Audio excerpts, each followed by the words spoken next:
नमस्कार दोस्तों, आपका बहुत बहुत स्वागत है नॉलेज फॉर क्यूरियस में। और आज हम पढ़ने जा रहे हैं the diamond necklace. The diamond necklace लिखा है गाय डी माओपेसेंट ने, जो कि फ्रेंच के बहुत ही पॉपुलर राइटर हैं। ये एमपी बोर्ड का चैप्टर है और ये सीबीएसई का भी चैप्टर है क्लास में। सो आज हम इसको पढ़ेंगे बहुत ही डिटेल्ड वे में। पहले जान लेते हैं इसके राइटर के बारे में। राइटर का नाम है गाय डी माओपेसेंट। जनरली इनको जी डी माओपेसेंट के नाम से जाना जाता है। बहुत लोग फुल फॉर्म की जगह शॉर्ट फॉर्म यूज़ करते हैं और कॉमन है ये इंग्लिश राइटर्स के साथ। तो ये मॉडर्न शॉर्ट स्टोरी के वन ऑफ द फादर्स हैं। वन ऑफ द फादर्स मतलब इन्होंने शुरू किया था शॉर्ट स्टोरीज को लिखना को। जैसे लोग हैं जिन्होंने शॉर्ट स्टोरी को लेके आए, लाइक आपने एंटोन चेखोव का नाम सुना होगा। ऐसे बहुत सारे राइटर्स हैं जिन्होंने स्टार्ट किया शॉर्ट स्टोरीज को लिखना और उनकी ही कला की वजह से शॉर्ट स्टोरी दुनिया में फेमस हुई। इनकी जो नॉवेल है वो जनरली फोकस होती है बिहेवियर पे फ्रेंच अपर क्लास के, यानी जो अमीर लोग हैं फ्रांस के, वो किस तरीके से सोचते हैं, कैसे वो फैशनेबल हैं और कैसे क्या उनके सब्जेक्ट्स है, किस बारे में वो सोचते हैं, आइडियाज़ क्या होते हैं उनके। इनकी जो नॉवल की एक और ख़ास बात मैं आपको बताना चाहूँगा, नॉवेल्स और स्टोरीज इनकी मोस्टली ट्रेजिडीज़ है। मतलब उसकी एंडिंग हैप्पी नहीं होती। जैसे अभी आप ये पढ़ोगे तो उसमें भी आपको दुख ही दिखेगा। तो आइए शुरू करते हैं ये चैप्टर। अबाउट द चैप्टर पहले जान लेते हैं चैप्टर के बारे में। शॉर्ट में बेस्ड है द डायमंड नेकलेस पे। ऐसा ही एक खूबसूरत सा नेकलेस है ये। तो किस बारे में है ये? एक बहुत ही ज़्यादा ब्यूटीफुल लड़की है जिसका नाम है मैथाइल्ड। मैथाइल्ड बहुत ही खूबसूरत है, लेकिन ये सेटिस्फाइड नहीं है अपनी लाइफ से। क्यों नहीं है? क्योंकि ये अमीर नहीं है। मतलब ऐसे ही इसके पास तन तो सुंदर है परंतु कपड़े सुंदर नहीं है, रईसी नहीं है। जो लग्जरीज होना चाहिए वो सब नहीं थी इस खूबसूरत सी लड़की के पास। अपने एम्बिशंस को पूरा करने के लिए वो डायमंड नेकलेस उतार लेगी। वो एम्बिशन मैं आगे आपको बताऊंगा। वो गुम हो जाएगा और उसकी पूरी जिंदगी बद से बदतर हो जाएगी, यानी वर्स्ट हो जाएगी।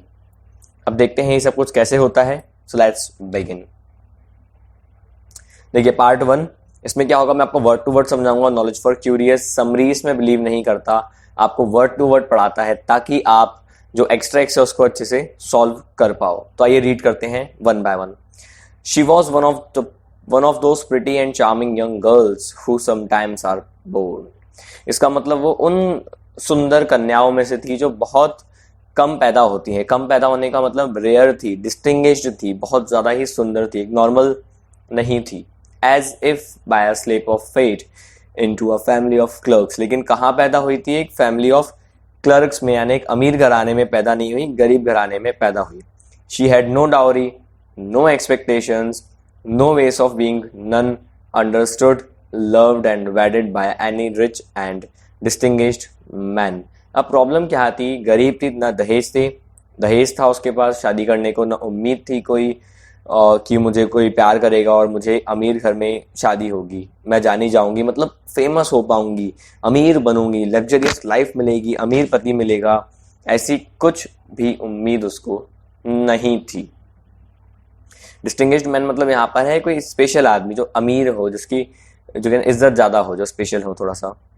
सो यहाँ पर है so and she let herself to be married to a little clerk in the ministry of public instruction. तो क्या हुआ आखिर? उसने शादी किससे करी? एक मामूली से क्लर्क से जो कि मिनिस्ट्री ऑफ पब्लिक इंस्ट्रक्शन में काम करता था। उसके बाद क्या हुआ? She dressed plainly because she could not dress well, but she was as unhappy as if she had really fallen from a higher station. अब हुआ क्या? अब शादी तो हो गई, अब उसको बहुत प्लेन कपड़े पहनना पड़ते थे। जैसे इमेज में मैंने आपको दिखाया है ऐसे बिल्कुल भी नहीं, बहुत साधारण कपड़े पहनती थी क्योंकि अच्छे कपड़े अफोर्ड नहीं कर सकती थी। तो वो बहुत दुखी रहती थी। और दुखी तो ऐसे थी जैसे बहुत बड़े लेवल से गिर गई हो। मतलब दुखी वो ऐसे थी कि जैसे पहले करोड़पति की बेटी हो और अब गरीब घर में आई है, जबकि पैदा भी गरीब घर में हुई, अभी भी गरीब घर में थी। और जो उसकी जो कहते हैं ना शीश महल था उसके ख्वाबों का, सपनों का, जो ख्याली खिचड़ी थी कि अमीर घर में जाऊंगी, शादी होगी, वो सब उसकी टूट चुकी थी। वो हैप्पी नहीं थी अपनी लाइफ से। और बताते हैं फीमेल्स के बारे में। वो बोलते हैं since with women there is neither caste nor rank for beauty. For का मतलब बिकॉज है यहाँ पे। Because beauty grace charm take place of birth and breeding. वो बताते हैं देखो औरतों के साथ क्या होता है, औरतों के लिए कास्ट और रैंक मैटर नहीं करती। अब वो ऐसा कह रहे हैं कि उस जमाने में ज़्यादा जो विमेन एम्पावरमेंट नहीं था, और औरत के लिए एक ही चीज़ होती थी कि शादी जैसी होगी वैसी पोजीशन होगी, और ये हायर क्लास भी कुछ हद तक सोचता था। उस समय ऐसा नहीं होता था कि फीमेल्स जो हैं, जो महिलाएं जो हैं वो आर्मी में हो, वो आईएएस ऑफिसर्स हो, ऐसा कुछ भी नहीं था। उस समय क्या था कि अगर आप औरत हो तो आपकी कास्ट मैटर नहीं करती, आपकी पोजीशन मैटर नहीं करती, आपकी सुंदरता, आपका आकर्षण, आपकी ग्रेस, सारी चीज़ें, आपकी क्वालिटीज़ मैटर करती हैं। आप कहाँ पर हो, क्या पोजीशन है, क्या कमाते हो, ये मैटर नहीं करता, किस जाति में हो ये मैटर नहीं करता। तो बर्थ और ब्रीडिंग यानी कास्ट और आपका जो जन्म किस कुल में हुआ है ये मैटर नहीं करता। आपकी जो फैसला लेने की क्षमता है, आपकी जो प्रवृत्ति है, अगर आप एलिगेंट हो, बहुत सौम्यता है आपके अंदर, एक सपल माइंड है, मतलब एक शांत दिमाग है, तो आप, ये एक सोल हायरार्की थी, तो मतलब आप एक अच्छी महिला हो और आपको इज्जत मिलेगी, आपका सौभाग्य है, मतलब ये। And often make of women of people equals of very greatest ladies. और इस चक्कर में क्या होता था कि कई बार ऐसी लेडी जो गरीब है, जिसके पास पोजीशन नहीं है, अगर उसमें सारी क्वालिटीज हो तो कई बार वो बहुत अमीर के बराबर या बहुत ही पोजीशनड फेमस महिला के बराबर आ जाती थी। शायद अगर आप भी ध्यान से देखोगे तो आपको आसपास ऐसी बहुत सारी लेडीज मिलेंगी जिन्होंने स्ट्रगल किया, एक अच्छी पोजीशन पाई, इसलिए उनको दहेज नहीं लेना पड़ा, उनकी इज्जत बहुत ज़्यादा होती है उनकी पोजीशन की वजह से। या बहुत लोग होंगे जो सुंदर होंगे, तो अगर वो नहीं भी कमा पा रही हैं, पर अगर उनके पास टैलेंट है बोलने का, अगर वो सुंदर है, यू कैन से, कुछ हद तक, या मन से भी सुंदर है, तो उतनी इज्जत उनको मिल जाती है। आइए बात करते हैं पार्ट सेकंड की। Mathilde suffered ceaselessly, feeling herself born to enjoy all delicacies and luxuries. अब वो लगातार सफ़र करती रही। क्यों? उसको ऐसा लग रहा था कि ना मैं सारी की सारी डेलिकेसीज, यानी मुझे सारी सारी अच्छी चीज़ें मिलना चाहिए थी। मेरा जन्म हुआ था अमीर घर में पैदा होने के लिए, मतलब अमीर घर में पैदा होना चाहिए था, मुझे लग्जरी मिलना चाहिए थी, मुझे सब कुछ अच्छा मिलना चाहिए था, मेरे सुंदर तन पे सुंदर कपड़े होना चाहिए थे, मेरे पास सुंदर खिलौने होना चाहिए थे, मैं उनको प्यार से रख सकती थी, पर ऐसा कुछ भी नहीं हुआ। She distressed at the party of her dwelling. वो ड्वेलिंग मतलब आवास। तो अपने घर की गरीबी पे वो डिस्ट्रेस्ड थी, बहुत उदास थी। उनके जो वॉल की बेयरनेस थी, मतलब जो खराब सी दीवारें थी, पुरानी, जो शैबी चेयर भी उनकी बेकार थी, पर्दे उनके बहुत गंदे थे, ugliness of curtains, all those things of which another woman of her rank would never even have been conscious. ये सारी चीज़ें जो उसी की रैंक की महिला, मतलब अगर उसके जैसी कोई महिला अगर होती तो वो सोचती भी नहीं कि ठीक है यार क्या दिक्कत है, मतलब मान लो गरीब भी होती तो वो सोचती आदत है, पर ये नहीं, इसको लगता था क्यों यार, यूँ क्यों पर्दा खराब है, क्यों फर्नीचर खराब है, क्यों मेरे पास कुछ और नहीं है। ये सारी चीज़ें इसको टॉर्चर कर रही थी और उसको एंग्री यानी गुस्से में ले आती थी कई बार। The sight of the little Breton peasant who did her humble aroused in her despairing regrets and bewildered dreams। अब वो जब दूसरी महिलाओं को देखती थी, लाइक ब्रेटन एक थी इसी के साथ की लड़की, वो थोड़ा अच्छे घर में थी, तो इसको थोड़ी सी चिढ़ लगती थी कि यार ये क्या हो गया आखिर।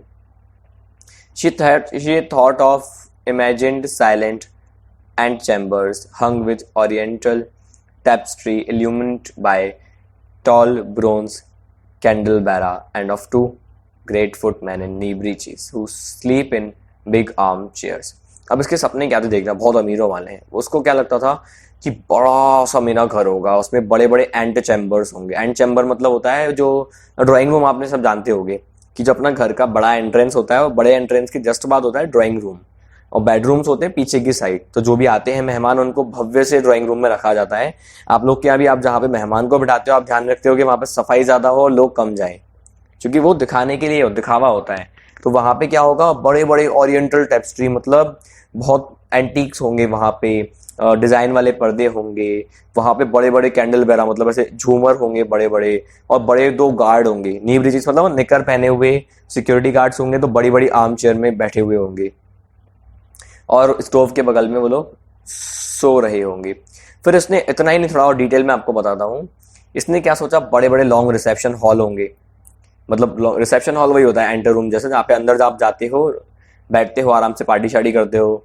तो वहाँ पे क्या होंगे, एशियन सिल्क मतलब सिल्क के पर्दे होंगे, और डेंटी कैबिनेट मतलब होता है ड्रॉर्स, तो बहुत शानदार ड्रॉवर्स होंगे जिसमें बहुत सारी एंटीक चीज़ें रखी हुई होगी, मतलब सब अमीरों वाला माल होगा वहाँ पे। परफ्यूम्ड रूम्स होंगे, कमरों में खुशबू आएगी, इत्र छिड़का जाएगा, और वहां पे 5 बजे तक मस्त गप्पे मारेंगे, मतलब होता है late night parties, like Saturday night parties, सब एकदम पार्टी होगी जहाँ पे बहुत क्लोज फ्रेंड्स होंगे, मैन होंगे। और मैन भी कैसे होंगे, जो एकदम अट्रैक्टिव हो, जहाँ पे फीमेल्स जिन आदमी से बात करना चाहे, मतलब ये अय्याशी की तरफ कह रही है कि वहाँ पे मेल फीमेल होंगे जो आपस में अट्रैक्टेड होंगे, आपस में बात करना चाहेंगे, तो उस तरह का थोड़ा सा माहौल होगा। अब क्या हुआ, जब वो बैठती थी डिनर के लिए, मतलब बैठती थी ना इमेजिनेशन में, जब वो बैठेगी गोल सी टेबल पर डिनर के लिए, जहाँ पे टेबल क्लॉथ होगा जो सिर्फ 3 दिन से इस्तेमाल हो रहा है, मतलब अमीरों में होता है ना कि 3-4 दिन रखा और हटा दिया, उसके हस्बैंड के सामने, उसका हस्बैंड जो एक सूप तुरीन, मतलब सूप का अलग से बर्तन होगा। अमीरों का खाना भी ऐसे होता है, पहले सूप खाएंगे, फिर स्टार्टर्स खाएंगे, होटल में आपने किया होगा, फिर मेन मेन कोर्स होगा, फिर डिजर्ट होगा। तो ये सारी चीजें क्या होगी, ऐसे वो सूप का जो बर्तन है उसको निकालेगा, बहुत खुशी से कहेगा, अरे वाह, ah the good soup, I don't know anything better than that. क्या सूप है, ऐसा सूप तो मैं और कहीं है ही नहीं, इससे अच्छा कुछ हो ही नहीं सकता। She thought of dainty dinners, ये डबल एन होगा यहाँ पर, she thought of dainty dinners of shining silverware of tapestry that peopled the walls with ancient पर्सोनेजेस।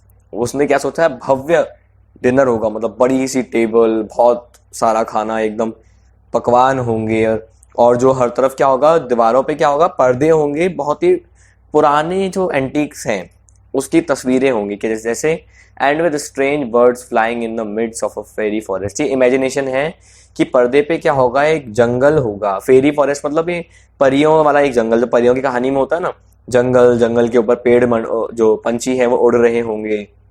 तो सब इमेजिनेशन है। पर्दा सब मान लो सफेद पर्दा, उस पर लाल कलर के पेड़ हो, पत्तियां हो, ऊपर पंछी उड़ रहे हो, कैसा सीन लगेगा। और वहां पे बीच में एक बड़ी सी टेबल, सिल्वर के बर्तन चमकते हुए, चमचमाते, और बहुत ही टेस्टी खाना हो। जैसे इंडिया की भाषा में कहूँ तो मान लो ये आपका जो बहुत ही टेस्टी खाना हो, कढ़ाई पनीर, फिर और स्नैक्स अलग हो, आपका Manchurian, white sauce pasta, butter naan, रोटी, इस टाइप से बहुत सारी चीजें वहां पे होंगी। फिर क्या सोचती थी, she thought of delicious dishes served on marvelous plates and of whispered gallantries to which you listen with a sphinx like smile। अब उस पे होगा कि टेबल पे अकेले नहीं बैठी, बहुत सारे लोग बैठे होंगे, मस्त एकदम बातें होंगी, बहुत शानदार प्लेट पे खाना होगा, सब लोग गॉसिप कर रहे होंगे। गैलेंट्रीज मतलब ऐसे लोग होते हैं, जो ऐसे मैन जो बहुत विमेन के साथ बहुत फ्रीली बात करते हैं, मतलब बहुत ही ज्यादा फ्रेंडली तरीके से जो औरतों से बात करते हैं, अट्रैक्टिव भी तरीके से। स्पिंक्स लाइक मतलब बड़ी सी स्माइल के साथ, छुपी हुई स्माइल के साथ, थोड़ा सा यहाँ पे नोक-झोंक की भावना है, फ्लर्ट शायद आप समझते होंगे, थोड़ा सा फ्लर्ट की भावना है। तो उस भावना के साथ वहां पे क्या होगा, विस्पर कर रहे होंगे, डिनर कर रहे होंगे, ये सब उसकी इमेजिनेशन है। तो ये था वो हायर स्टेशन जहां से ये गिरी इस इमेजिनेशन का। अब लेकिन वास्तविकता में क्या हुआ, she had no gowns, no jewels, nothing. अब ऐसा कुछ भी नहीं था, ना उसके पास कोई गाउन, ना ज्वेलरी, ना ये सब कुछ। क्या था, दीवारें पुरानी, फर्नीचर पुराना, काम चलाओ, एकदम मिडिल क्लास थी वो, लोअर मिडिल क्लास कह सकते हो। अब हुआ क्या, and she loved but that, she felt made for that, she would have liked so much to please, to be envied, to be charming, to be sought after. लेकिन इसकी इच्छा क्या थी कि मैं इतनी सुंदर हूँ, काश मेरे पास गाउन हो, काश मेरे पास ज्वेलरी हो, काश मैं खुश रहूं, काश लोग मुझसे जलें, काश मैं इतनी आकर्षित हूँ, लोग मुझे देखें, लोग कहें अरे वाह इसके साथ डांस करने को मिल जाए, अरे वाह काश मैं इसके जैसी होती, काश मैं ऐसा लुक होता, काश मेरा ऐसा पति होता, काश मेरा ऐसा घर होता। ये सब उसकी इच्छाएं थी। इसके पास एक दोस्त भी थी, इसकी पुरानी स्कूल मेट थी, जो कॉन्वेंट मतलब स्कूल में जो थी, जो अमीर थी, लेकिन ये जाती नहीं थी उसके पास। क्यों? क्योंकि जब भी ये अपनी सहेली के पास जाती थी तो उसको बहुत दुख होता था कि यार दोनों साथ में पढ़े, आज ये कहाँ मैं कहाँ। लेकिन एक दिन क्या हुआ, शाम को उसका पति, हाँ इसके पति के बारे में आपको बताना चाहूंगा, बहुत ही अच्छा पति है, मिस्टर लोजल। मिस्टर को फ्रेंच में ऐसे एम लिखते हैं, एम लोजल, एम के बाद बिंदी लगा दो तो वो फ्रेंच के हिसाब से हो जाता है मिस्टर, LOISEL। तो एम लोजल यानी मिस्टर लोजल इनका पति था। अब होता क्या है, एक दिन वो बहुत ही जोश में आता है एक एनवेलप को लेके अपने हाथ में, फिर वो कहता है कि मैं तुम्हारे लिए कुछ लाया हूँ। वो कागज़ फाड़ता है, और कागज़ फाड़ने का मतलब है उस एनवेलप को खोलना। तो ऊपर से फाड़ के उसको जब खोला जाता है तो एक बहुत सुंदर कार्ड था, उस कार्ड पे लिखा था, the ministry of public instruction and madam Georges Ramponneau request the honour of M and madam, M मतलब mister and madam Loisel company at the place of the ministry on Monday evening 18th January. इसका मतलब क्या था कि जो इनका department है, मतलब इसके पति का जो ऑफिस है ना, मिनिस्ट्री ऑफ पब्लिक इंस्ट्रक्शन, वहां से इनविटेशन आया था। खुद मिनिस्टर ने और उनकी पत्नी ने पार्टी ऑर्गेनाइज करी थी। बहुत कम लोगों को ऐसा इनविटेशन मिलता है जब बॉस और बॉस की वाइफ आपको बुला रही है, और यहाँ बुलाया गया था। तो वो खुश था कि यार अमीरों वाली पार्टी में जाने को मिलेगा, पत्नी मेरी खुश होगी, बहुत जोश में आया था। But instead of being dilated as her husband had hoped, she threw the invitation on the table crossly, muttered, "What do you wish me to do that?" अब उल्टा हो गया, एकदम उलट हो गया। वो आया कि खुश होगी पत्नी, मजा आएगा आज तो, पत्नी खुश हो गई। अब उल्टा काम हुआ, उसने इनविटेशन कार्ड फेंक दिया और कह रही क्या चाहते हो तुम, मैं क्या करूं इससे। वो कहता है अरे why my dear, I thought you would be glad, मैंने सोचा तुम खुश होगी, मैं तुम्हारे लिए कार्ड लेके आया। You thought you never go out and this is such a fine opportunity, तुम बाहर निकलती नहीं हो और ये इतना अच्छा मौका है, हम बाहर जाएंगे, लोगों से मिलेंगे, अमीरों की तरह पार्टी करेंगे, डांस करेंगे, और क्या। I had great trouble to get it, मैं इतनी मुश्किल से इसको लेके आया हूँ। Every one wants to go, it is very select and they are not giving many invitations to clerks, the whole official world will be there. अब वो कह रहा था कि इसको आसान नहीं है प्राप्त करना, बहुत कम लोगों को ऐसा मिलता है, हर किसी को तो देंगे नहीं। अब आप खुद सेंस लगाओ, हम भी जब कहीं पे कोई पार्टी ऑर्गेनाइज करते हैं तो अपन भी तो ऐसे हिसाब लगाते हैं कि भाई 1000 रुपये की थाली पड़ी तो किस रिश्तेदार को इनवाइट करें, किसको नहीं करें, कौन सा दोस्त जिगनी है, कौन सा नहीं है। तो वैसे ही उन लोगों ने भी क्लर्क को इन्वाइट कम किया था, बहुत कम को मिला, उनमें से ये भी इसको मिल गया था। She looked at him with an irritated glance and said impatiently, "And what do you wish me to put on my back?" अच्छा तो तुम क्या चाहते हो, मैं क्या पहन के चलूं। अच्छा मैं चलूंगी, लेकिन क्या पहन के चलूं मैं। He had not thought of that. He stammered, "Why the gown you go to the theater in?" जो अपन थिएटर में पहन के चले थे। अब यहाँ थिएटर का मतलब जरूरी नहीं कि सिनेमा हॉल हो, जैसे आज हमारे यहाँ होता है फन और बाकी के जो सिनेमा हॉल्स है, ऐसा नहीं है। थिएटर का मतलब हो सकता है जहाँ पे ड्रामा होते हैं, वो भी हो सकता है यहाँ पर। It looks very well to me, he stopped distracted seeing his wife was weeping. अब उसने क्या सोचा कि उसकी तारीफ करूं थोड़ा सा। अब वहाँ वो बोल रहा है तुम गाउन पहन के चली थी, वो ठीक है, अच्छा है। अब वो थोड़ा सा रुका क्योंकि उसकी पत्नी रो रही थी। अब बहुत ही नेक दिल आदमी है, वैसे आदमी लोग तो नेक दिल होते ही हैं, बहुत ही अच्छा हस्बैंड है ये, तो पत्नी को रोते हुए देखने में बहुत उदास होता है, नहीं होता उससे सहन। Two great tears ran slowly from the corners of her eyes towards the corners of her mouth. अब दो मोटे मोटे आंसू उस खूबसूरत से चेहरे से, उन खूबसूरत सी आंखों से, गालों से होते हुए टपक रहे थे। What's the matter, what's the matter, he asked. वो पूछने लगा क्या हुआ, क्या हुआ, पत्नी रो रही है, पूछेगा, वो तो अच्छा पति है। By a violent effort she conquered her grief and replied in calm voice. अब उसने थोड़ा अपना गुस्से को शांत किया, ऐसे थोड़ा रोते हुए थी वो, शांत हुई और प्यार से अपने पति को एकदम शांति से बोला।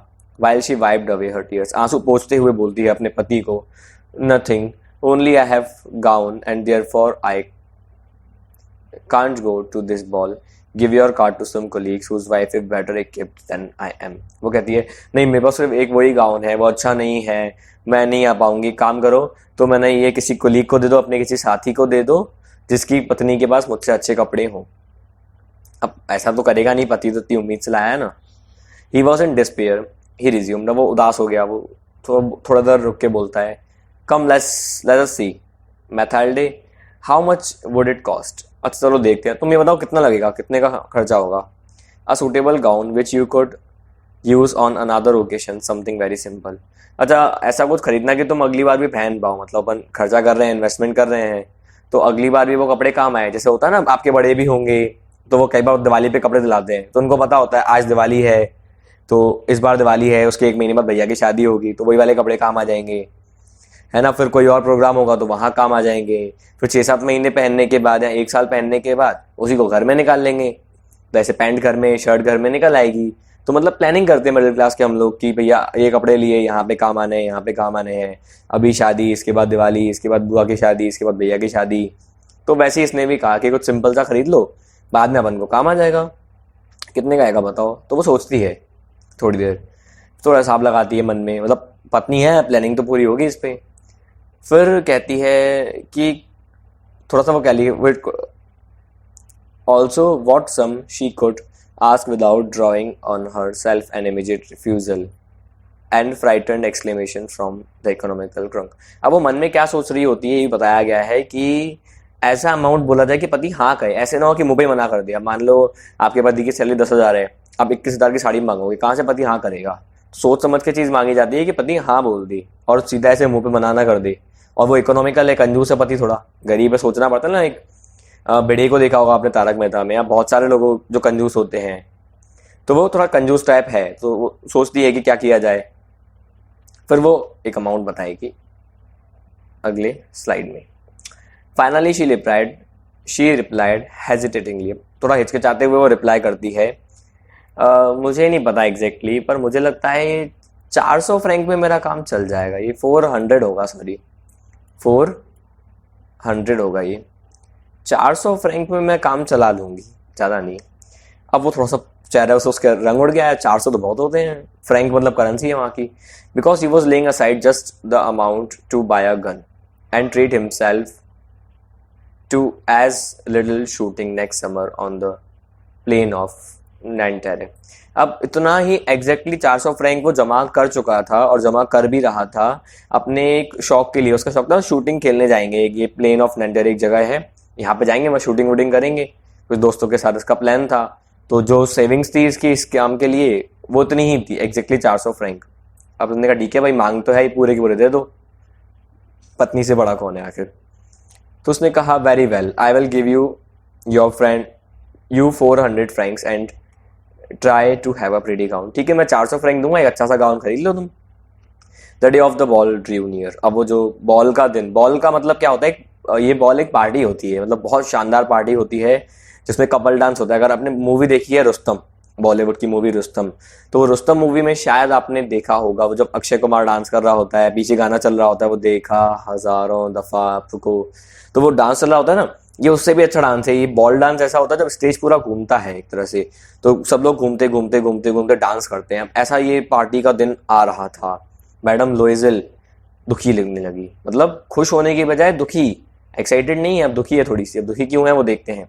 अब वो थोड़ी सी दुखी लगने लगी, अनईजी लगने लगी, यहाँ पे है सैड लगने लगी, अनईजी, एंशियस मतलब होता है फ्यूचर के लिए, चिंतित लगने लगी। फ्रॉक उसकी तैयार थी, उसने फ्रॉक ली थी। अब उसका पति सोच रहा है यार ये क्या हो गया, अब काय को उदास है आखिर, प्रॉब्लम क्या है। अब वहां पे जाके उसने बोल दिया, कम यू हैव सीम्ड वेरी कियर, कियर मतलब होता है स्ट्रेंज, अजीब, दीज लास्ट 3 days, पिछले 3 दिन से तुम बहुत उदास हो, क्या बात है आखिर बताओ। बहुत अच्छा पति है, देखा। And she answered, it annoys me not to have a single piece of jewellery. लेकिन पत्नी तो आखिर पत्नी है, कितना भी अच्छा कर लो। अब वो क्या कह रही है कि मुझे बहुत परेशानी है कि मेरे पास कोई ज्वेलरी ही नहीं है, जेवर ही नहीं है पहनने को, एक भी ऑर्नामेंट नहीं है, नेकलेस तक नहीं है, कोई कुछ भी नहीं है मेरे पास। Nothing to put on, I shall look poverty stricken. मैं गरीब लगूंगी वहाँ पे, तो उसको, मुझे इस बात का दुख है बहुत। I would almost rather not go all, तो मुझे नहीं जाना चाहिए वहाँ पे। You might wear natural flowers said her husband. उसका पति क्या बोलता है, अरे नेचुरल फ्लावर पहनो। होता है जब हस्बैंड का बजट नहीं होता वो यही बोलता है, अरे नेचुरल फ्लावर पहन लो ना, ऐसे फूल वूल लगा लो, आजकल फैशन भी है, क्योंकि साल का ऐसा महीना है जब फूल खिलते हैं, तो लोग नेचुरल फ्लावर पहनते हैं। जैसे इंडिया में होता है गजरा लगाया जाता है सुंदरता के लिए बालों में, तो वैसे ही वो कहता है कि तुम भी नेचुरल फ्लावर पहन लो। For 10 francs you can get 2 or 3 magnificent roses. तो 10 फ्रैंक खर्च करेंगे, 2-3 तुमको गुलाब मिल जाएंगे, मस्त अच्छा है, उसका नेकलेस बन जाएगा। नहीं मानी वो, लालच वाली बात है, स्त्री हट। No there is nothing more humiliating than to look poor among other women who are rich. वो कहते हैं इससे बदतर गंदा कुछ भी नहीं हो सकता जब अमीर औरतों के बीच में मैं गरीब लगूंगी। How stupid you are, her husband crying. उसका पति चिल्लाता है, कितनी बेवकूफ हो तुम, जाओ अपनी मैडम फॉरेस्टर के पास जाओ, मैडम फॉरेस्टर जो अमीर है, और उससे मांग लो यार उधार को तुम ज्वेलरी वूलरी, वो इतनी तो तुमसे क्लोज है ही कि तुम इतना कर सकती हो। अब वो खुश होती है, अरे हाँ मेरे तो दिमाग में ही नहीं आया। अब ऑफकोर्स वो तो दिमाग जेंट्स में ज़्यादा होता ही है, तो उसने एडवाइस दे दी और चली गई वो। The next day she went to her friend and told her of her distress. अब वो गई फ्रेंड के पास, उसको बताया अपनी उदासी के बारे में। अब मैडम फॉरेस्टायर ने क्या किया, वार्डरोब मतलब अलमीरा, आपको पता होगा शायद, उसने अलमीरा खोला, वहाँ पे एक बड़ा सा ज्वेलरी का बॉक्स निकाला, उसको लेके आई, उसको ओपन किया, और जो अपनी सहेली लोइजल है, मैडम लोइजल, उससे कहा, चूज माय डियर, जो चाहिए ले लो। अब उसने पहले कुछ ब्रेसलेट्स देखे, ब्रेसलेट्स पहनूं, फिर एक पर्ल मतलब मोती तो मोतियों की माला देखी, पर्ल नेकलेस, फिर एक ये वेनेशियल गोल्ड क्रॉस सेट देखा, मतलब गोल्ड का क्रॉस होगा, क्रिश्चियंस में होता है क्रॉस, कि वो पहन लूँ मैं, जिसमें कुछ जेवर लगे हुए थे और बहुत अच्छा काम था उस पर भी, एंटीक टाइप, बहुत ट्रेडिशनल।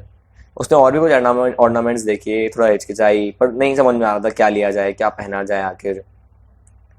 तो बस वो पहनती गई और बोलती गई और है और है और ट्राई करती गई। वो कहती हाँ हाँ और देखो, मुझे नहीं पता ना तुम्हें क्या पसंद आएगा, सब देख लो, जो पसंद आए उधार ले लो। फिर अचानक से उसको एक सैटिन बॉक्स दिखा, एक बॉक्स दिखा काले कलर का, उस बॉक्स में था डायमंड नेकलेस। ये हमारी कहानी का बहुत ही इंपॉर्टेंट पार्ट है, द डायमंड नेकलेस। इसी नेकलेस के ऊपर चैप्टर है। और उसका दिल धड़क रहा था जोर जोर से, अब तो यही नेकलेस पहनना है, ये है नेकलेस जिसके लिए मैं बनी हूँ। अब उसके हाथ कांपने लगे जैसे उसने उस नेकलेस को उठाया, अपने गले पर पहना और बहुत खो गई वो एकदम खुशी में। उसको बहुत खुशी हो रही थी अपने आप को उस नेकलेस पहना हुआ देखते हुए एकदम, लेकिन डाउट भी था हाँ होगी कि नहीं होगी। अब उसने कहा will you land me this, only this, क्या तुम मुझे ये उधार दे सकती हो, केवल ये। तो ये उसने मांगा। अब मैं एक और चीज़ आपको बताना चाहूँगा, इस समय जो मैथाल्डे है उसके मन में बहुत पेन है। पेन क्यों है? क्योंकि जो वो ज्वेलरी पहन रही है उसको अच्छी तो लग रही है, पर उधार लेना है एक, और ज़िंदगी में कभी अपन खरीद नहीं पाएंगे क्योंकि औकात नहीं है अपनी खरीदने की। तो उसके अंदर एक दुख है कि यार ये ज्वेलरी मैं कभी खरीद नहीं पाऊंगी, उसको उम्मीद नहीं है अपने पति से। तो बहुत दुख है, ये क्वेश्चन पूछा जाएगा आगे। वाई यस सर्टेनली, ये कहा है फॉरेस्टायर ने। अरे हाँ बिल्कुल ले लो ना यार, बिल्कुल। She threw her arms around her friend's neck, kissed her passionately and then fled with the treasure। तो वो बहुत खुश हो जाती है, उसको गले मिलती है, किस करती है बहुत खुशी से, और इस खजाने के साथ, नेकलेस के साथ वो चली जाती है अपने घर पे, उधार लिया हुआ है। अब बॉल यानी वो पार्टी जो मैंने आपको बताया बहुत भव्य पार्टी होती है, पार्टी का दिन आया। जो मैडम लोइजल बहुत ही ज़्यादा सक्सेस थी, ग्रेट सक्सेस थी, मतलब क्यों? क्योंकि वो बहुत ज़्यादा सुंदर लग रही थी। इनफैक्ट कोई और औरत वहाँ पर जो थी उससे ज़्यादा सुंदर नहीं थी, एलिगेंट, ग्रेसफुल, उसके जैसा कोई नहीं था, इतनी ज़्यादा खुश तो कोई नहीं थी। अब एक और कारण है कि भाई अमीरों के लिए तो पार्टी रोज़ होती है, अमीरों के लिए तो पार्टी वो बहुत नॉर्मल है, अपने लिए स्पेशल है। तो उसके लिए बहुत ज़्यादा स्पेशल थी, सारे के सारे आदमी उसको देख रहे थे जो वहाँ पे थे, और उससे उसका नाम पूछा। अब देखो यहाँ पे आपको ये फ़र्क समझना पड़ेगा, वेस्टर्न सोच में बहुत डिफरेंस होता है, और स्पेशली बॉल पार्टी जो होती है यहाँ पे लेडीज जेंट्स आराम से आपस में डांस करते हैं। उधर ऐसा कुछ नहीं होता कि पति पत्नी ही डांस करेंगे, पराये मर्द के साथ हम खड़े नहीं होंगे। लाइक इंडियन मैरिजेस में होता है कि हमारे अंकल आंटी को आप देखोगे तो वो गाना गा रहे होते हैं, वो तू मेरी सोहरा जबी, मतलब वो एकदम साथ में डांस कर रहे होते हैं, कपल डांस। ये बर्दाश्त नहीं होता कि वो लड़की किसी और से बात करे, लड़का किसी और से बात करे, जो पति है वो कहीं और औरतों के साथ खड़ा है, पत्नी कई मर्दों के साथ खड़ी है। इंडियन सोसाइटी में कम होता है, पर बॉल पार्टी में ऐसा नहीं होता। बॉल पार्टी में आप हस्बैंड वाइफ हो, वाइफ किसी और के हस्बैंड के साथ डांस करे कोई दिक्कत नहीं है, हस्बैंड किसी और की वाइफ के साथ डांस करे कोई दिक्कत नहीं है, जो लोग बैचलर्स हैं वो किसी के भी साथ डांस करे, मैरिड के साथ डांस करे, कोई भी इशू नहीं होता। तो यही यहाँ पे भी हुआ। उसने नाम पूछा, इंट्रोड्यूस करना चाहा, और जो कैबिनेट के बाकी के मंत्री लोग थे वो उससे मिलना चाहते थे, उसके साथ डांस करना चाहते थे स्पेशली, और मिनिस्टर ने भी उसकी तारीफ की कि आप बहुत अच्छे लग रहे हो, बहुत प्रिटी लग रहे हो आप।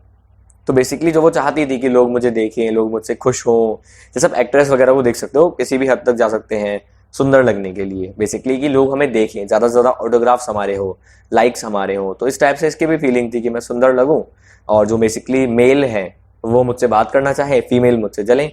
वो इसको सक्सेस मिल गई इसकी। अब क्या हुआ, उसने डांस करना शुरू किया, बॉल डांस। मैंने कहा आपको कोई भी किसी के भी साथ डांस करे कोई दिक्कत नहीं है। She danced with rapture, with passion, intoxicated by pleasure, forgetting all in the triumph of her beauty। तो उसकी इस खूबसूरती की जो विजय थी, इस विजय में वो डांस करती गई करती गई करती गई, एकदम सक्सेस थी वो। Cloud of in a sort of cloud of happiness composed of all the homage and admiration and of that sense of triumph what is so sweet to women's heart। तो हुआ क्या, तो ऐसा था क्लाउड ऑफ हैप्पीनेस हो, मतलब पूरी खुशी से भरी हुई, हर तरफ खुशी खुशी खुशी, हर तरफ तारीफ, पूरा का पूरा हॉल उसको देख रहा है, अरे इतनी सुंदर इतनी सुंदर इतनी सुंदर, इसके साथ डांस करने को मिल जाए, सब उसके साथ डांस करेगी, मैं डांस करूंगा मैं डांस करूंगा मैं डांस करूंगा। मतलब बहुत ज्यादा उत्साहित थे वो, खुश थी कि यार लोग मुझे ही देख रहे हैं, मजा आ गया, कुछ और सोचना ही नहीं था। इसको बोलते हैं एकदम प्रेजेंट में रहना। जैसे होता है ना, अगर आपने भी कभी ऐसी पार्टी ज्वाइन की हो, या कभी आप किसी सिंगिंग में, गिटार में, पोइट्री में, क्विज में कभी आप फर्स्ट आए हो, लोग आपको कॉन्ग्रेचुलेशंस बोल रहे होते हैं, तो कितना खुशी होती है फर्स्ट आने में, या किसी रेस में फर्स्ट आए हो तो ये खुशी थी, उसकी सक्सेस थी। अब क्या हुआ, she left the ball about 4 o'clock in the morning, सुबह के 4 बज गए। ये वेस्टर्न कल्चर अगेन, रात भर पार्टीज होती हैं, सुबह तक चलती है पार्टीज, जैसे हमारे यहाँ शादियाँ होती हैं 2-3 बजे तक जनरली। तो पार्टी खत्म हुई सुबह 4 बजे। उसका जो पति है वो आराम से सो गया था आधी रात को ही एक छोटे से एंटर रूम में, उसको ज़्यादा इंटरेस्ट था नहीं, और ना वो इतना ज़्यादा हैंडसम है कि बहुत सारी लेडीज़ उसके साथ डांस कर रही हो। तो सिंपली क्या हुआ, वो तो जाके एंटर रूम में सो गया रिसेप्शन में कि तू डांस कर, मैं तो भाई सो रहा हूँ। तो वो मस्त सो गया वहाँ पे with 3 gentleman whose wives were enjoying the ball. और उसके साथ और 3 जेंटलमैन थे, मतलब ये पार्टी का हिस्सा नहीं है, थोड़ा सा अलग रिसेप्शन हॉल था। तो यहाँ पे 4 मर्द सो गए, पत्नियां डांस कर रही हैं, ये लोग सो रहे हैं आराम से। अब सुबह का टाइम है, ये कहानी मैं आपको सुना रहा हूँ पेरिस की, बेसिकली फ्रांस तो है, फ्रांस की। अब होता क्या है, फ्रांस का टाइम, महीना मैंने आपको बताया जनवरी। अब आप सोचो जनवरी इंडिया में इतनी सर्दी होती है, फ्रांस में क्या हाल होता होगा जनवरी में। फ्रांस में सुबह 4 बजे कितनी सर्दी होगी। अब उस समय सर्दी है, तो अब हुआ क्या कि इसका जो पति है इसने इसको रैप्स दिए, मतलब शॉल दी कि ये लो पहन लो। रैप्स एकदम सस्ते वाले जो गरीब लोग पहन सकते हैं, जैसे अपने इंडिया में होता है ना वो काली वाली कंबल, आपने शायद देखी होगी, एकदम गरीबों वाली। टीवी में भी वो दिखाते हैं तो वही वाले रजाई दिखाते हैं, एक तरह से वो रजाई का पर्यायवाची बन गई है वो काली वाली कंबल। तो ऐसा इसका था, एकदम साधारण सी कंबल उसने दे दी। दूसरी तरफ जो बॉल ड्रेस है वो अमीरों वाली है। अमीरों वाली ड्रेस पे कॉम्बिनेशन कैसे जमेगा गरीबों वाली शॉल का, तो उसको चिढ़ लगी वैसी। अब वो उससे भागना चाहती थी कि उसको कि दूसरी औरतें ना देख ले, वो दूसरी औरतें जो फर पहनी हुई है, मतलब रात भर तो ये थी, वो एक सुनार होता ना वो 100 सुनार की एक लोहार की, रात भर तो सुंदरता इसकी चल गई। सुबह सर्दी में उन लोगों के पास अमीरों वाली फर है, और ये ठहरी हमारी गरीब औरत, इस बेचारी के पास कुछ है ही नहीं। पति जो दे रहा है वो एकदम बहुत पुराने जमाने की है, यू कैन से बहुत गरीबों वाली शॉल दे रहा है उसको। तो उसको बहुत ज़्यादा एम्बेरस फील होता है, यार ये क्या हो रहा है, गरीबी वापस आती है।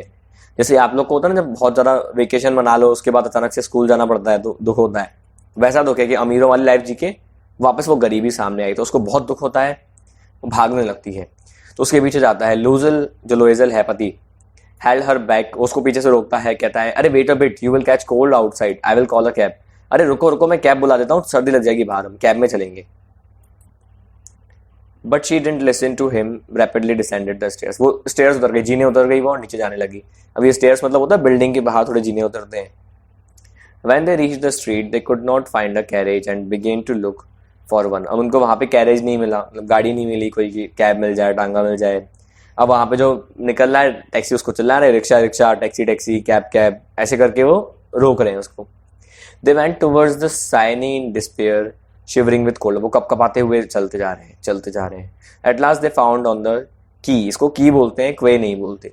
अब की पर उसको, की क्या होता है मैं आपको बता देता हूँ। देखो जैसे मान लो एक रास्ता है, आपने शायद GTA वाई सिटी में देखा होगा, ये रास्ता है, और ये जो रास्ता है इसके यहीं बगल में एक पोर्ट है। पोर्ट का मतलब होता है जहाँ पे शिप उतरती है। अब शिप ऑफ कोर्स पानी में चलती है, तो यहाँ पे हर तरफ क्या है, पानी ही पानी है, और आप इस रोड पे चल रहे हो। तो सर्दी बहुत होगी, मैंने आपको बताया जनवरी का महीना, फ्रांस, सुबह के 4, कितनी सर्दी होगी। जब दिल्ली जैसे शहर में इतनी सर्दी होती है इंडिया में, तो वहाँ तो क्या हाल होगा वेस्ट में। तो होता क्या है कि ये की पे जब चल रहे होते हैं कांपने लगते हैं, तो एक बहुत पुरानी सी कैब में बैठते हैं। ये पुरानी कैब का क्या सीन है कि ये जो कैब है सिर्फ रात को चलती है अंधेरे में। तो खटारा सी गाड़ी है, खटारा गाड़ी क्या दिन को चलाएंगे, तो जो पेरिस, मैंने आपको बताया ना पेरिस की बात है, पेरिस में अगर चलाएंगे तो कहाँ पेरिस, वो you can say city of love, Eiffel tower का सिटी, तो नहीं, बहुत गंदा लगेगा। तो जब तक अंधेरा है तब तक ये चलती है कैब, थोड़ा किराया भी कम लेती है।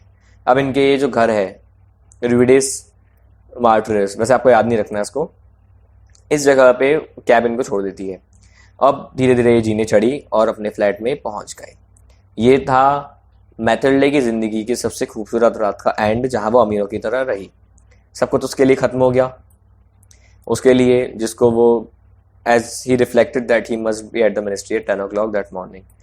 पत्नी के लिए सब खत्म, पति के लिए क्या था, वो इस तरीके से था, उस तरीके से व्यवहार कर रहा था कि वो 10 बजे ऑफिस पहुंचना है, 4 बजे पार्टी खत्म हुई, हो सकता है 5 बजे तक घर पे आए हो। और जो पति है वो कैसे व्यवहार कर रहा था कि अब सोना तो रात को सो लिए, वो तो मिडनाइट के बाद सो ही गया था, तो अब क्या करना है, मुझे जल्दी से फ्रेश होकर और आराम करके 10 बजे मुझे ऑफिस पहुंचना है। ये जाती है मैथाइल्डे अपने रूम में, वैसे रूम तो बेसिकली एक ही है, वो चेंज कर रही होती है। तो वो जब आईने में अपने आप को देखती है कि देखूं तो मैं कैसी लग रही हूँ आखिर, तो अचानक से वो चिल्लाती है। क्यों? क्योंकि वो नेकलेस उसके गले में अब नहीं था। अब वो पति उसका आता है कि अरे क्या हुआ, उसकी तरफ वो आता है पति, और फिर क्या होता है,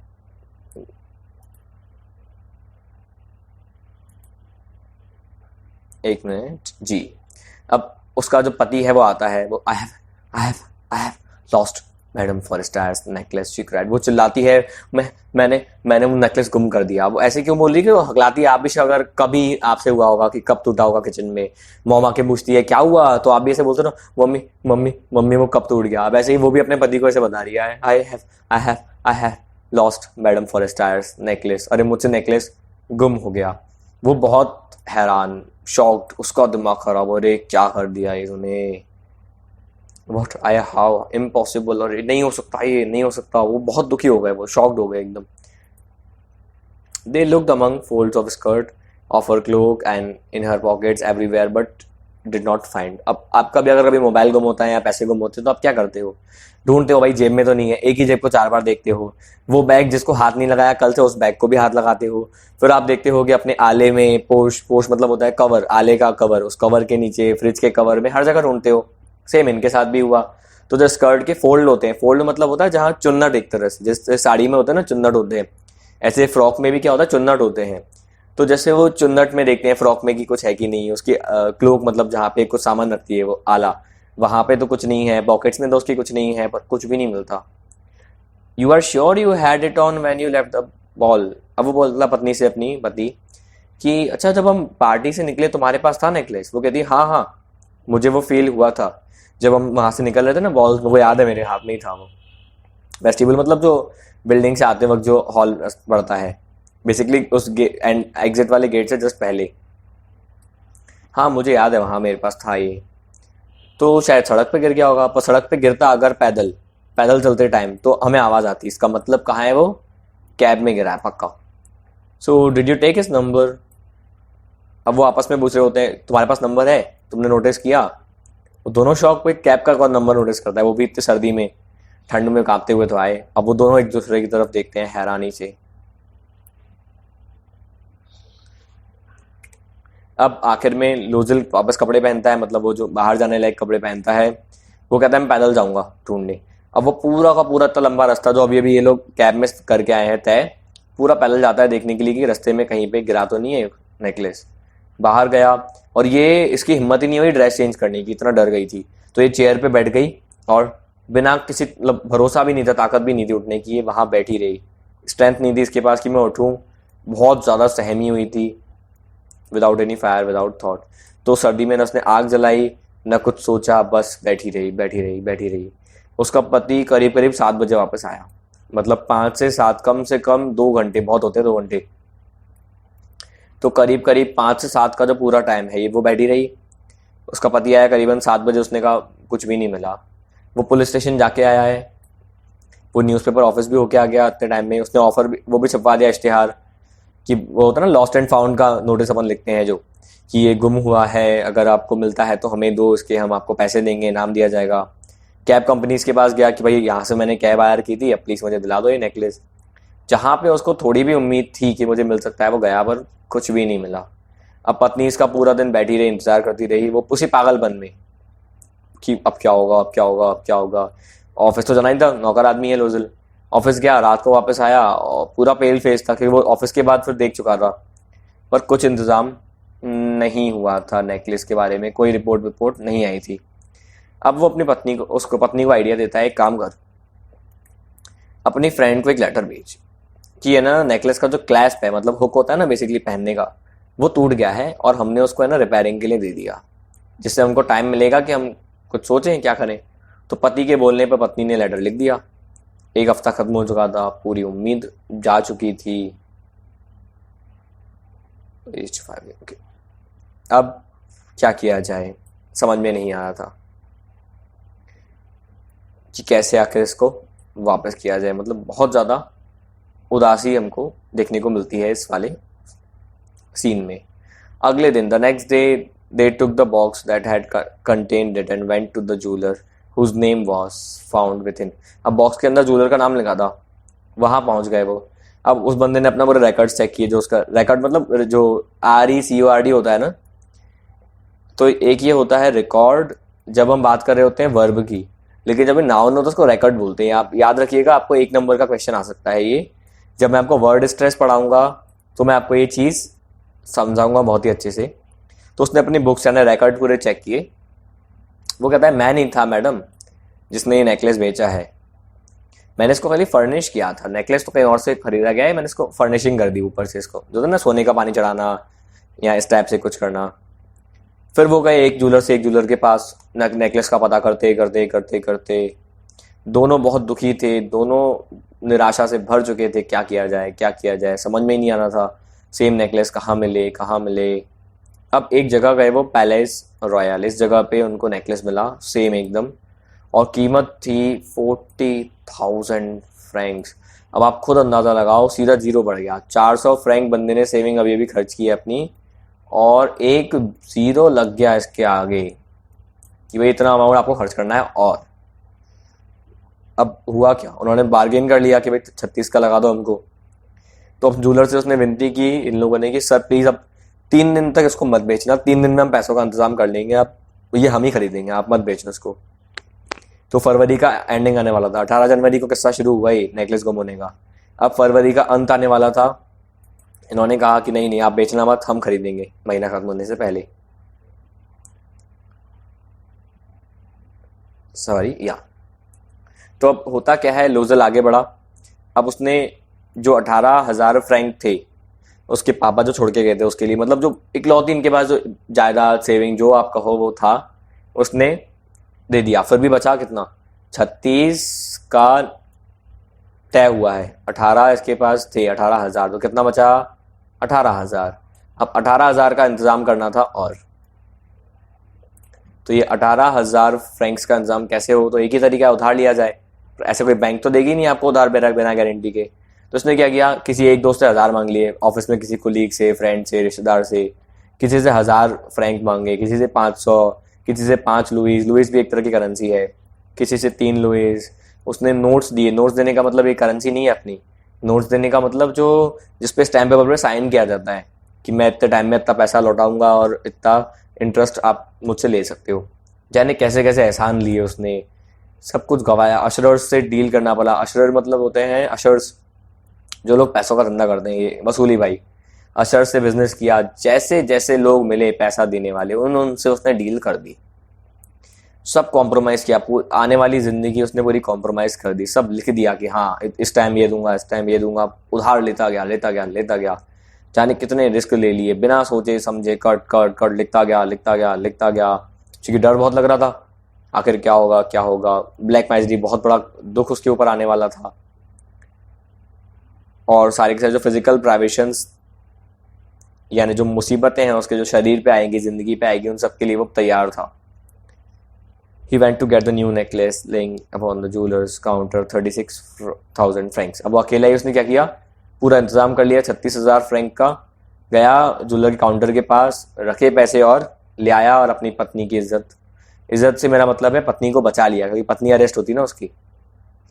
अब मैडम लोइजल ने क्या किया, जो नेकलेस है वो लेके गई मैडम फॉरेस्टायर के पास, अपनी सहेली के पास। पर सहेली पता है कैसी निकली क्या, उसको तो पता नहीं था कि नेकलेस गुम हुआ है। उसको लगा इसका मन ही नहीं हो रहा मेरे को देने का, तो उसने गुस्से में बोला, ये बहुत याद रखना डायलॉग काम का है, you should have return it sooner, I might have needed it. तुमको इसको मुझे पहले वापस करना चाहिए था, मुझे इसकी ज़रूरत पड़ सकती थी। उसने इसको खोल के भी नहीं देखा, इस केस को, उस बॉक्स को खोल के भी नहीं देखा, क्योंकि उसकी सहेली वैसे ही डरी हुई थी। उसने कहा फालतू ऐसे मैं चेक करूंगी तो पत्नी डर जाएगी मेरी सहेली, और तो उसने उसको अलाउ कर दिया। क्योंकि इसमें क्या होता, अगर वो चेक करती तो would she not have taken madam Loisel for a thief. Take for thief मतलब होता है चोर समझना, तो वो चोर समझती मुझे। इसके बाद मैडम लोइजल ने क्या किया, वो समझ गई कि यार आखिर अब वक्त की डिमांड क्या है, क्या ज़रूरत है, अब मुझे अपना कर्तव्य निभाना होगा, जो जहाँ किस्मत ने हमें छोड़ा है वो करना ही पड़ेगा। तो हीरोइज्म के साथ जुट गई पैसे वापस करने में। पति पत्नी दोनों मिलके वापस करने लगे जो इतना बड़ा उधार ये ले चुके हैं। अब इसके लिए नौकरों को निकाल दिया, घर चेंज कर दिया, गरीब से घर में चले गए, गैरेट ले लिया। गैरेट होता है बिल्डिंग का ऊंचा वाला माला। आपको शायद पता होगा, अगर किसी बिल्डिंग में आप रहते हो तो ऊपर वाली बिल्डिंग के पैसे कम होते हैं, नीचे के ज़्यादा होते हैं, क्योंकि ऊपर आपको जीने चढ़ना पड़ते हैं, फैसिलिटीज़ कम मिलती है, गर्मी ज़्यादा लगती है। अगर आप मान लो 5 मंजिल की बिल्डिंग में हो, 5 फ्लोर की, तो 5वीं फ्लोर पे गर्मी ज़्यादा लगेगी, हवा भी ज़्यादा आएगी, जीने भी ज़्यादा चढ़ना पड़ेंगे। और उस ज़माने में तो बहुत ज़्यादा वो भी नहीं था कि आपको वाटर पाइपलाइंस बहुत ऊपर तक होंगी, इलेक्ट्रिसिटी बहुत अच्छी होगी, तो कई बार पानी भरने के लिए उतरना पड़ता था। तो इस तरीके से गैरेट एक उधार ले लिया। उधार ले लिया मेरा मतलब है रेंट पर रहने लगे, घर वर सब हट गया इनका। अब क्या हुआ, she came to know what heavy homework mean and the odious cares of the kitchen. अब उसको समझ में आया कि मैं कितना अच्छी थी। अभी तो थोड़ा बहुत नौकर थे, घर का काम तो नहीं करना पड़ता था ना, खाली ये दुख था कि अपन पे लग्जरी नहीं है, बहुत ज़्यादा अपन पे सामान नहीं है, नौकर चाकर बहुत ज़्यादा नहीं है। पर अब समझ में आया कि इससे भी बदतर कुछ हो सकता है, घर के काम करना। तो वो एकदम गंदे बदबू वाले काम पूरे इसको करना पड़े। अपनी जो कोमल कोमल उंगलियां थी इसकी, जो इसके अच्छे अच्छे नाखून बड़े करके रखे थे इसने, वो सब इसको वो तेल वाले बर्तनों पे घिसना पड़े वो नाखून। अब कपड़े धोना पड़े, शर्ट धो, डिश क्लॉथ्स, वही मतलब किचन के कपड़े, वो कपड़े इसको पहले धो, फिर उसको लाइन में सुखाओ, ये सब काम इसको करने पड़े।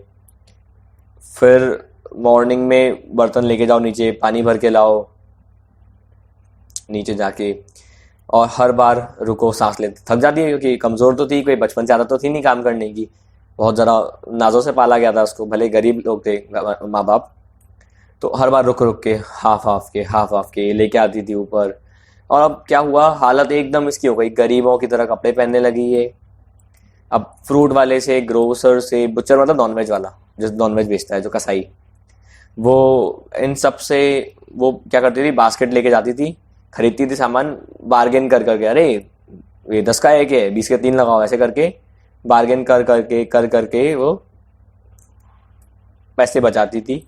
100 बाय 100 मतलब थोड़ा थोड़ा कर करके वो पैसे बचाने लगी। तो अब हुआ क्या कि हर महीने इनको कुछ नोट्स को मिलना होता था। मिलने से मेरा मतलब क्या है, जैसे आप मैंने कहा था नोट साइन करना होता है कि इतने टाइम तक इतना हम आपको अमाउंट पे कर देंगे, इतने इंटरेस्ट के साथ।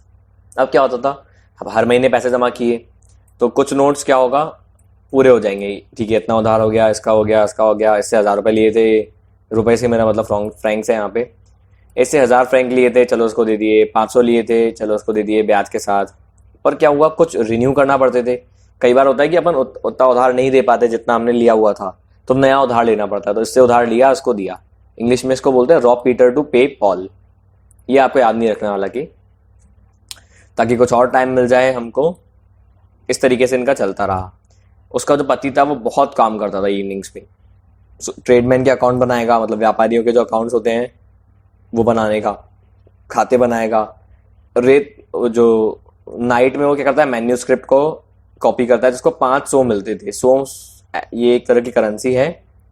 अब इससे क्या होगा, जैसे ना फोटोकॉपी की मशीन तो इतनी होती नहीं थी उस टाइम पे कि आज की तरह हो बहुत सस्ती में हो जाए फोटोकॉपी या अवेलेबल हो। तो क्या करते थे, वो हाथ से कॉपी करवाने के पैसे देते थे कि जा तू मेरा कॉपी करके दे दियो मेरे को। अब ये जिंदगी उनकी 10 साल चली, ये गरीबी उनकी 10 साल तक उनका साथ नहीं छोड़ा। 10 साल तक वो काम करते रहे। Everything, the rates of usury, the accumulations of compound interest. अब जितना उधार लिया, कंपाउंड इंटरेस्ट, चक्रवृद्धि ब्याज बहुत खतरनाक चीज़ होती है, आपको पता होगा। 10 रुपये पे अगर मान लो ब्याज लगा के 11 रुपये हुए, तो अगले महीने 11 पे ब्याज लगेगा, फिर उस पे कंपाउंड इंटरेस्ट आपने 10th में पढ़ा होगा। तो कंपाउंड इंटरेस्ट लगता गया। मैडम लोजल अब बूढ़ी दिखने लगी थी, काम कर करके। वो एकदम बहुत ज़्यादा गरीब हाउस होल्ड वाली औरत लग रही थी, कि मतलब बहुत ज़्यादा गरीब घर में पैदा हुई हो। जितना उसका था, पति का घर था पहले से, उससे भी ज़्यादा गरीब, क्योंकि अब तो बहुत ज़्यादा गरीब हो गई। एकदम स्ट्रॉन्ग, हार्ड और रफ, मतलब सॉलिड टाइप एकदम। वो जो कोमलता थी बात करने में प्यार से, वो सब खत्म हो गया। फ्राउजी हेयर हो गए, एकदम रूखे सूखे से बाल हो गए, एकदम गरीबों वाली स्कर्ट पहनी हुई। अब रफ लाल हाथ, झुर्रियों वाले हाथ हो गए। जोर से चिल्ला के बात करने लगी जब बर्तन वो जब फ्लोर मतलब जब फर्श साफ करती थी वो। लेकिन कभी कभी जब उसका पति ऑफिस में होता था और थोड़ा सा काम से थोड़ा सा वक्त निकाल लेती थी वो अपने लिए, तो विंडो पे बैठती थी और गे इवनिंग, उस गे मतलब खुश, उस खुशी भरी इवनिंग जो बहुत समय पहले उसने देखी, उसको वो याद करती थी कि वाह यार क्या वो ज़िंदगी थी, मैं खुश थी, मैं सुंदर थी, हर कोई मेरी तरफ देख रहा था, हर कोई मुझे निहार रहा था, वो ज़िंदगी थी। और आज ये कहाँ से मैं कहाँ आ गई आखिर। दुखी है, मतलब शुरू से भी दुखी है और अभी भी दुखी है। देखो, what would have happened if she had not, यहाँ पे इफ होगा actually, if she had not lost the necklace. तो अगर वो लॉस्ट नहीं करती तो क्या होता, आप खुद सोचिए और कमेंट बॉक्स में मुझे ज़रूर बताइएगा आखिर क्या होता। आंसर लिखने की प्रैक्टिस शुरू कर लो, चाहे कमेंट बॉक्स हो चाहे आपकी आंसर शीट हो। तो क्या पता क्या अच्छा होता। कितना अजीब है ना ज़िंदगी, ये राइटर ने लिखा है, ठीक है। कितना अजीब है ना ज़िंदगी, एक छोटी सी चीज़ चाहिए सिर्फ हमारी ज़िंदगी को बर्बाद करने के लिए, बदतर बनाने के लिए। अब एक संडे आया, अपने आप को रिलैक्स करने के लिए वो चैम्प्स एलवी ये एलिस नाम की जगह पे गई, अपने आप को रिफ़्रेश कर रही थी क्योंकि हफ्ते भर पूरा काम किया हुआ था। तो उसने अचानक से एक औरत को देखा। ये औरत बच्चे को लीडिंग, मतलब ऐसे होता ना, एक बेबी कार्ट होता है जहाँ बच्चे को बिठा के, बच्चे की गाड़ी होती है उस पर बिठा के चलाया जाता है। बेबी कार्ट में बच्चे को बिठा के आराम से आ रही होती है। मैडम फॉरेस्टर अभी भी जवान लग रही थी, क्योंकि आपको पता होगा अगर मनी आप हो तो आप खुद को मेंटेन कर सकते हो। लाइक हमारी बॉलीवुड एक्ट्रेस है ऐश्वर्या राय, इससे पहले थी श्रीमती श्रीदेवी जी, बहुत ब्यूटीफुल थी वो भी। तो एज के हिसाब से बहुत ब्यूटीफुल क्यों लगते हैं, क्योंकि लोग मेंटेन कर लेते हैं। तो मैडम फॉरेस्टर क्या है, सुंदर लग रही थी क्योंकि अमीर थी, अभी भी ब्यूटीफुल थी, अभी भी बहुत अट्रैक्टिव थी। और मैडम लोइजल बहुत अंदर से हिल गई उसको देख के, बात करूं इससे, बात करूं इससे। वो सोचती हैं क्या करूं मैं। हाँ, करना चाहिए ना, आखिर मैंने पे किया है पैसे, उसको बताऊं तो मैंने देख क्या मेरी ईमानदारी, 10 साल मैंने जिंदगी के कुर्बान कर दिए, सुंदरता कुर्बान कर दी सिर्फ ईमानदारी के लिए, तेरे नेकलेस के लिए, जाके बताऊं तो मैं उसको। वो गई, उसको कहती गुड डे जीन, जीन उसी का नाम है फॉरेस्टायर का।